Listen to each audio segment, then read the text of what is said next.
कार्यक्रम की शुरुआत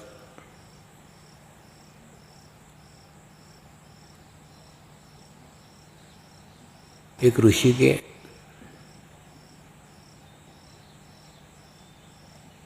जीवन की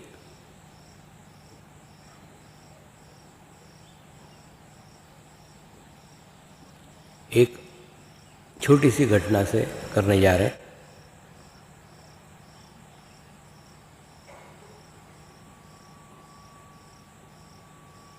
एक दिन सुबह सुबह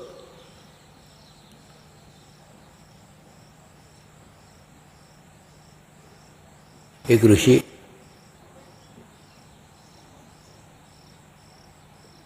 गंगा नदी में स्नान कर रहे थे।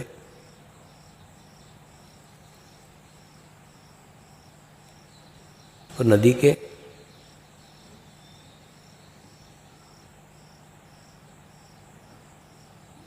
बीचों बीच थे।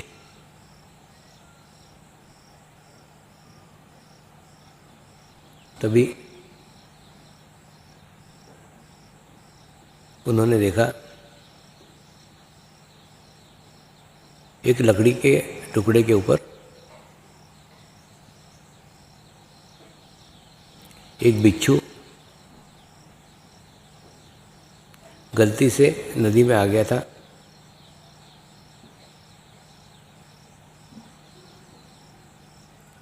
और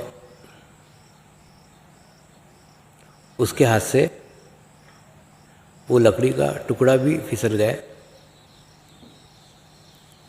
और बिच्छू नदी में गिर गया।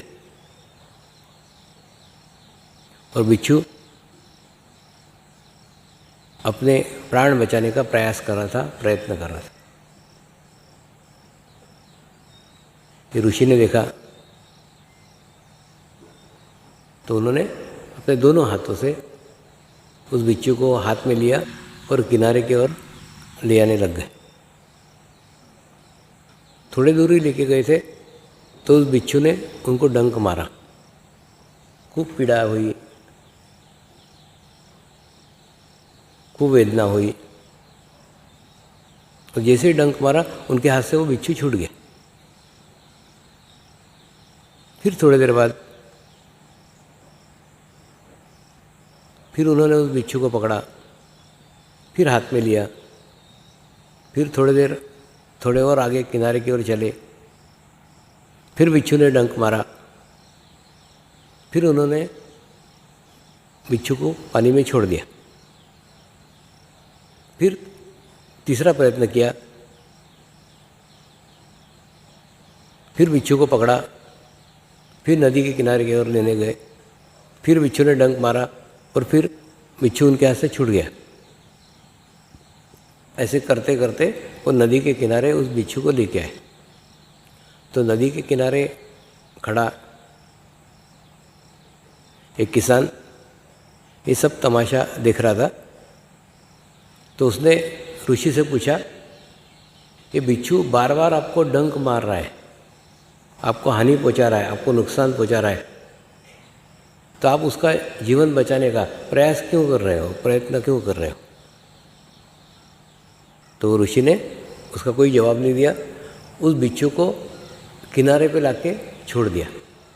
और किनारे पे लाके छोड़ने के बाद ऋषि ने उस किसान को उत्तर दिया, वो बिच्छू एक जीव होके अपना स्वभाव नहीं छोड़ना चाहता। बिच्छू का स्वभाव है डंक मारना, वो अपना स्वभाव छोड़ना नहीं चाहता। मैं तो मनुष्य हूँ, तो मेरा स्वभाव है बचाना, तो मैं मेरा बचाने का स्वभाव कैसे छोड़ूं? और इसीलिए मैंने उसको बचाया। यानी जो बिच्छू रहते हैं उनका स्वभाव रहता है डंक मारना, और जो मनुष्य रहता है उसका स्वभाव रहता है बचाना। दोनों ने अपने अपने कार्य करना चाहिए और कार्य करते हैं। ये कहानी मुझे शिरडी महाशिविर के अंदर याद आई। शिरडी महाशिविर एक सामान्य महाशिविर नहीं था। इस शिरडी महाशिविर में एक बहुत बड़ा गुरु कार्य करने का सौभाग्य उन सभी साधकों को मिला जिन साधकों ने इस शिरडी महाशिविर में प्रत्यक्ष अप्रत्यक्ष रूप से योगदान दिया था, उपस्थित हुए थे और प्रार्थना की थी। वास्तव में बहुत विचित्र परिस्थिति थी, विचित्र स्थिति थी। कई शिरडी के साईं बाबा के भक्तों ने ये मानकर, ये विश्वास रख के वहाँ पे आत्महत्या की थी कि अगर शिरडी में आत्महत्या करते हैं तो मोक्ष मिलता है, यानी मोक्ष मिलेगा ही। साईं बाबा के सानिध्य में अगर हम मृत्यु को प्राप्त करते हैं तो मोक्ष मिलेगा ही, ये इच्छा करके, ये विश्वास रख के उन्होंने सुसाइड किया था। और कहते हैं ना कि साईं के दरबार से कोई खाली हाथ नहीं जाता, तो उनकी भी इच्छा पूर्ण करना उनका कर्तव्य था, उनका कार्य था। और उस कार्य को संपन्न करना अत्यंत कठिन था। अत्यंत कठिन इसलिए था क्योंकि वो अतृप्त आत्माएं शिरडी छोड़ करके कहीं भी जाती ही नहीं, क्योंकि वो उस स्थान से अटैच थी और उस स्थान पे आके उन्होंने अपना देह विसर्जन किया था। दूसरा, उस स्थान से वो बाहर जाती नहीं, तो कौन व्यक्ति आकर सामूहिकता में, कलेक्टिविटी में उनके लिए प्रार्थना करेगा, उनके लिए प्रेयर करेगा? क्योंकि साईं बाबा तो प्रार्थना करने के बाहर आ गए, वो प्रार्थना नहीं कर सकते, प्रेयर नहीं कर सकते। लेकिन मैंने बताया ना कि जो आप समाधिस्थ गुरु को मांगोगे, वो अगर नहीं दे सकता तो वो उसकी व्यवस्था करेगा, वो उसके अरेंजमेंट्स करेगा। तो ठीक उसी प्रकार से उन्होंने वहाँ मोक्ष की इच्छा से सुसाइड किया, लेकिन उनकी इच्छा वो नहीं पूर्ण कर सकते थे, लेकिन पूर्ण करने की उन्होंने व्यवस्था की। तो ये शिरडी महाशिविर की योजना, शिरडी महाशिविर की प्लानिंग पूर्व निश्चित थी। और आज से 15 साल पहले इसका आयोजन निश्चित किया गया था, लेकिन आवश्यकता थी एक बड़ी सामूहिकता की, आवश्यकता थी एक बहुत बड़ी कलेक्टिविटी की। वो कलेक्टिविटी, वो सामूहिकता, वो शुद्ध आत्माओं के समूह जब तक निर्माण नहीं होते तब तक इस शिविर का आयोजन नहीं हो सका। और जब वो पवित्र आत्माओं के समूह निर्माण हुए जो उन आत्माओं के मोक्ष के लिए प्रार्थना करने की पात्रता रखते हो, ऐसे जब समूह का निर्माण हुआ तभी इस महाशिविर का आयोजन हुआ। और जब आयोजन निश्चित किया गया तो उसमें कितनी भी रुकावटें आई हो, कितने भी व्यवधान आए हो, ये सारे व्यवधान, सारी रुकावटें उन्हीं आत्माओं ने उपस्थित की थी जिनके लिए प्रार्थना की जानी थी, इनके लिए प्रेयर की जानी थी। तो ठीक ये बिच्छू वाली कहानी यहाँ पे पूर्णतः लागू होती है। और जब उनके लिए प्रेयर की गई, उनके लिए प्रार्थना की गई, तो उन सभी आत्माओं को मोक्ष की प्राप्ति हुई। ये कार्य आपका नहीं था, ये कार्य मेरा नहीं था, ये कार्य साईं बाबा का था। और साईं बाबा ने आपको इतने महान कार्य के लिए माध्यम बनाया। उन्होंने अपना कार्य करने के लिए, मैंने बताया ना, आपको उपयुक्त समझा, आपको पवित्र समझा, आपकी सामूहिकता को पवित्र समझा, आपके कलेक्टिविटी को पवित्र समझा, इसीलिए यह अवसर आपको प्रदान किया।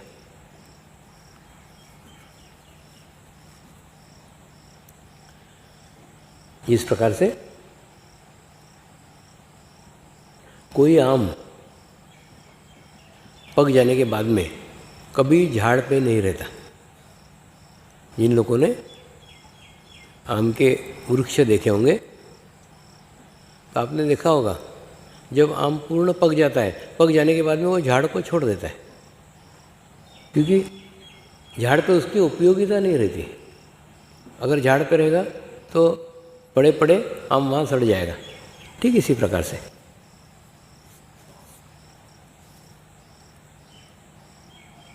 हिमालय के ऋषि मुनियों ने माध्यम को तैयार किया, परिपक्व किया, पकाया, और पकाने के बाद में वो समझ गए थे अब यहाँ रहना इसका व्यर्थ है, इसको समाज में जाना ही होगा।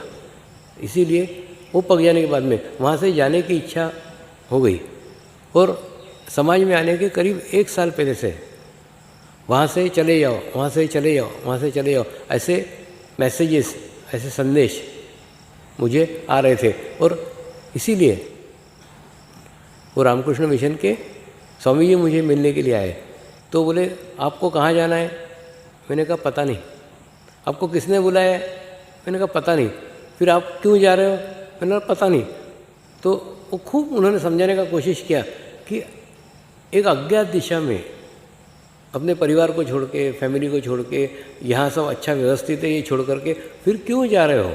और जबकि आपको किसी ने बुलाया नहीं है, कोई रीज़न नहीं है। खूब उन्होंने समझाने की कोशिश किया, प्रयास किया, लेकिन मैं नहीं समझा। फिर वो बोले क्या ऊपर का बुलावा है क्या? मैंने कहा हाँ। तो फिर वो समझ गए कि अब इनको कोई नहीं रोक सकता और ये नहीं रुक सकते। तो जिस प्रकार से एक फल परिपक्व होने के बाद में वृक्ष से हट जाता है, ठीक उसी प्रकार से माध्यम भी पूर्णत्व होने के बाद उस हिमालय की साधना स्थली से हट गया और समाज में आया। तो ऐसे परिपक्व, ऐसे तैयार माध्यम का चुनाव साईं बाबा ने किया इस महान कार्य में माध्यम बनने के लिए, जो ऐसे हजारों लाखों नए माध्यम निर्माण कर सके। तो शिरडी का महाशिविर एक छोटी घटना नहीं है। शिरडी का महाशिविर एक साधारण महाशिविर नहीं है। माने एक महाशिविर के पीछे 15 साल की तपस्या है, 15 साल की साधना है, और 15 साल के बाद में हम उस परीक्षा में खरे उतरे हैं। इसलिए सब बधाई के पात्र हैं। इन्होंने शिरडी महाशिविर में योगदान दिया, उपस्थित रहे और वहाँ उन आत्माओं के लिए प्रार्थना की। तो ये आपने आपका कार्य नहीं किया, ये आपने मेरा कार्य नहीं किया, ये आपने प्रत्यक्ष साईं बाबा का कार्य किया, और आप प्रत्यक्ष साईं बाबा के कार्य के माध्यम बने।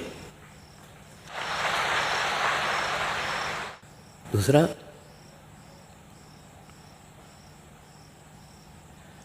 थोड़ा कर्म का भी हिसाब किताब समझ लो, क्योंकि इस कर्म के हिसाब किताब से ही मोक्ष की स्थिति जुड़ी हुई है। पास्ट जन्म में बुरे कार्य किए हैं और इस जन्म में भी बुरे कार्य कर रहे हैं, और अभी भी अगर हमारा चित्त बुरी ही दिशा में है, बुरे ही कार्यों की ओर है। तो ये हमारी यात्रा, ये हमारा प्रवास अंधेरे से अंधेरे की ओर जा रहा है। दूसरा, अगर गत जन्म में बुरे कर्म किए हैं, गत जन्म में बुरे कार्य किए हैं, इस जन्म में भी बुरे कर्म कर रहे हैं, लेकिन बुरी संगत में है, बुरी व्यवस्था में है, बुरे लोकों में है, लेकिन चित्त बुरे लोकों में नहीं है। आपकी सोच, आपके विचार, आपके चित्त अगर अच्छाइयों की ओर है तो ये यात्रा अंधेरे से उजाले की ओर हो रही है। भविष्य आएगा, आज नहीं कल आएगा, कल नहीं परसों आएगा, उजाला जीवन में अवश्य आएगा।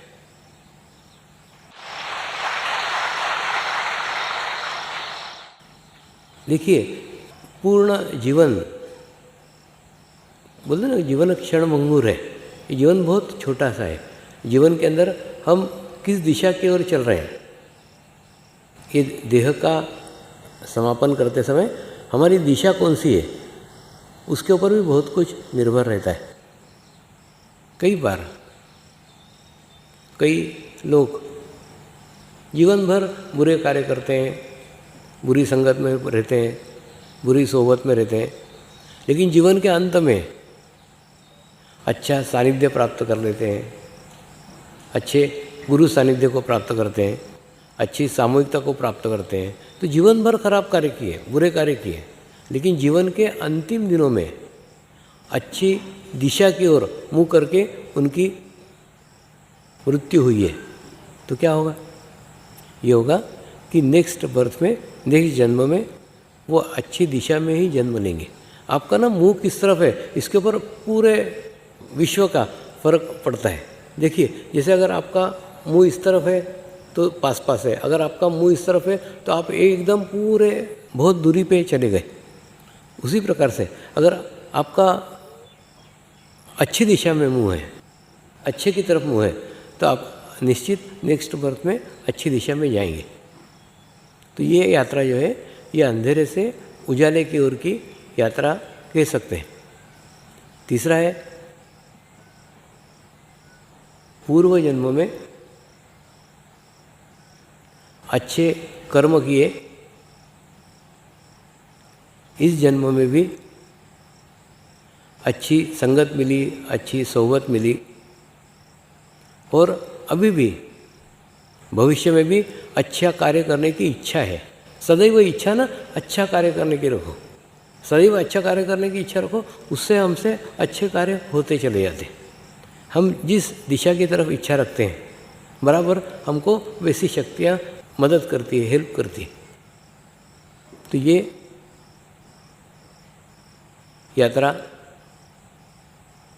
उजाले से उजाले की ओर है। और तीसरा वो प्रकार है जो पूर्व जन्म में अच्छे कर्म किए,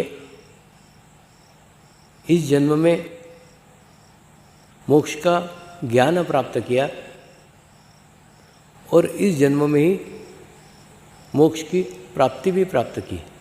तो ये संपूर्ण उजाला ही उजाला है, ये आप लोग हैं। देखिए, जैसे मैं दिल्ली जाने को निकला हूँ, तो मैं तो मान के ही चलूँगा ना कि मेरे साथ जितने भी बैठे हैं सब दिल्ली जाएंगे। ठीक उसी प्रकार से जब मैंने मोक्ष प्राप्ति की है, मैं आपको मोक्ष का ज्ञान दे रहा हूँ, आप मोक्ष का ज्ञान ले रहे हैं, तो मैं मान के ही चलूँगा कि आप इसी जन्म में मोक्ष का स्थिति भी प्राप्त करेंगे। मोक्ष मृत्यु नहीं है। हमारी बहुत पुरानी धारणा है, बहुत पुरानी मान्यता है मोक्ष यानी मृत्यु। मोक्ष मृत्यु नहीं है, मृत्यु अलग है, मोक्ष अलग है। मोक्ष ध्यान की एक उच्च अवस्था है, ध्यान की एक अच्छी स्थिति है, जिस स्थिति में हमारा अस्तित्व शून्य हो जाता है। अस्तित्व शून्य हो जाता है यानी हमारा कोई अस्तित्व ही नहीं रहता। शरीर में रहते हैं लेकिन शरीर के विकारों से परे रहते हैं, विकारों से दूर रहते हैं। इसी विषय के ऊपर मैं आगे चर्चा कर रहा हूँ। ये कैसे संभव है? ये संभव इसलिए कि हम अपने अस्तित्व को शून्य नहीं कर सकते, हम अपने विकारों पे नियंत्रण नहीं कर सकते, हम अपने विकारों से मुक्त नहीं हो सकते।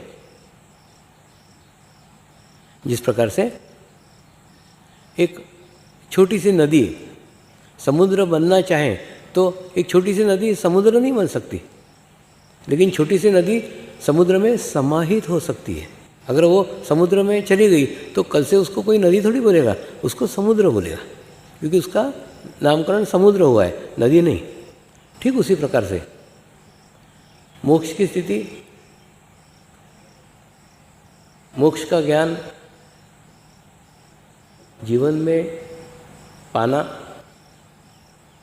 और मोक्ष की स्थिति जीवन में प्राप्त करना, ये दोनों एक ही जन्म में बहुत ही कठिन है, बहुत ही नामुमकिन नहीं कह सकते, बहुत ही कठिन है। लेकिन इसी कठिन साधना को आसान एक ही मार्ग से किया जा सकता है। वो मार्ग है समर्पण, समर्पण और समर्पण। आज गुरु पूर्णिमा से अच्छा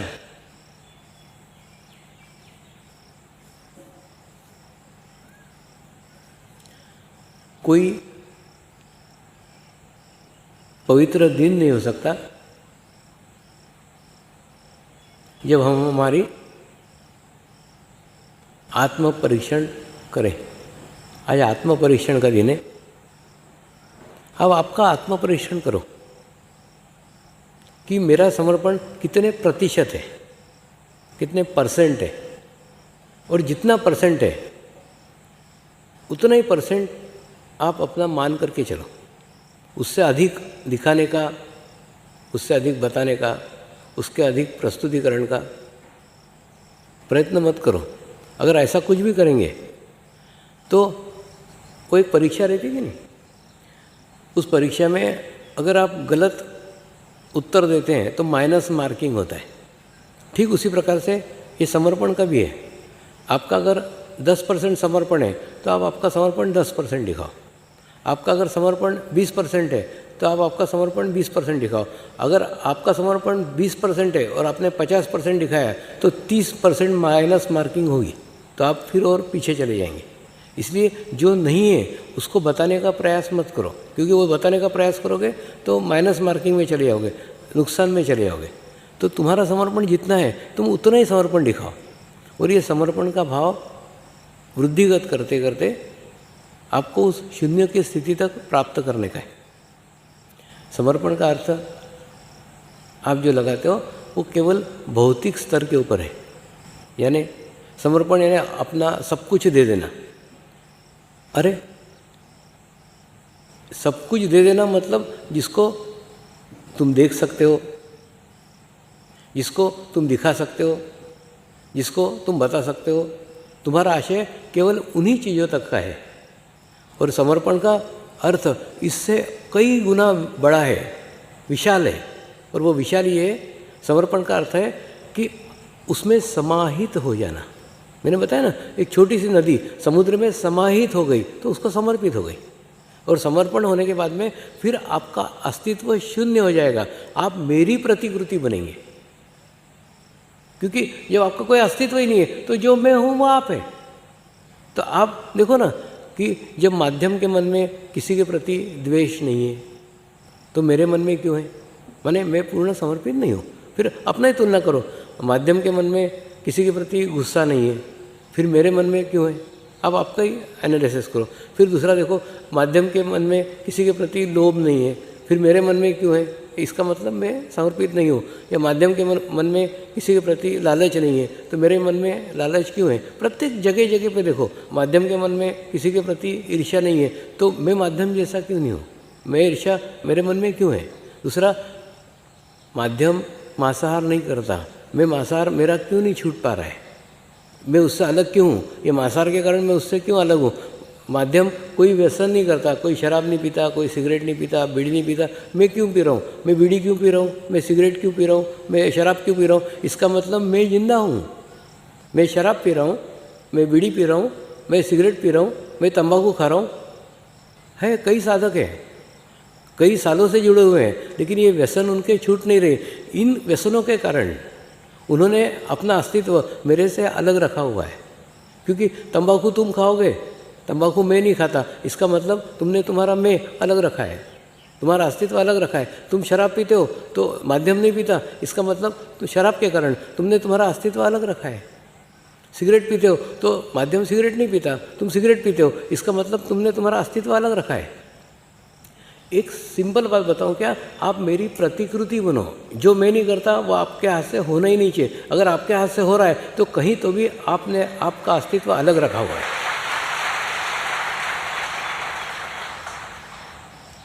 जिस प्रकार से नदी समुद्र में समाहित होने के बाद में वो समुद्र कहलाती है, नदी नहीं कहलाती। ठीक उसी प्रकार से जब आपने कहा कि स्वामी जी मैं आपको 100% समर्पित हूँ, इसका मतलब मैं ही स्वामी बन गया। आप कल्पना करो, एक स्वामी से अगर इतना बड़ा कार्य हुआ है तो 9000 स्वामियों से कितना कार्य होगा।